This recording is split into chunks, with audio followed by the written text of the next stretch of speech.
40 পেরোনো এক নারী। মানুষটাকে প্রথম দেখলেই মনে হয় চুপচাপ, একদম নিচের মতো। কোনো কিছুতেই তাড়াহুড়ো নেই, কারো কাছে কিছু প্রমাণ করার চেষ্টাও নেই, কিন্তু ভেতরে এক অদ্ভুত দৃঢ়তা। তার মুখে বয়সের ছাপ স্পষ্ট, চোখের কোণে হালকা রেখা, ঠোঁটের পাশেও কিছুটা ভাঁজ।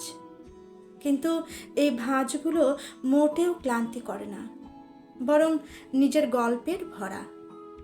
বহু হাসি, বহু কান্না, বহু অভিজ্ঞতা, সব কিছু মিশে গেছে ওই মুখের গভীরে।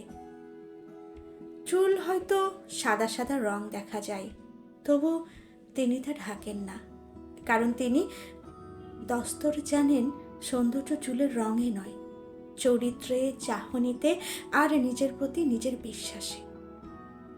তাকে দেখলে বোঝা যায় বয়স কেবল সংখ্যা মাত্র। তিনি শিখে গেছেন কাকে ভালোবাসতে হয়, কাকে দূরে রাখতে হয়।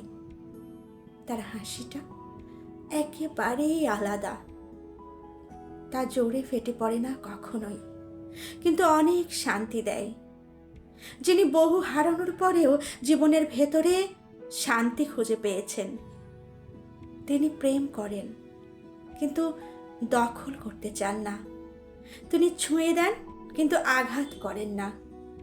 তার স্পর্শে থাকে একটা অদ্ভুত উষ্ণতা, যেটা শরীর নয়, মনের। তার ভেতরে লুকিয়ে থাকে একটা সময়ের নদী, যেটা ধীরে ধীরে বয়ে চলে, কিন্তু অনেক গভীর, অনেক পরিপক্ক বটে। তিনি হয়তো একা থাকেন, হয়তো সবার মাঝে থেকেও নিরিবিলি, কিন্তু কখনোই ভেঙে পড়েন না, কারণ তিনি জানেন তিনি নিজের জন্যই নিজের অবলম্বন।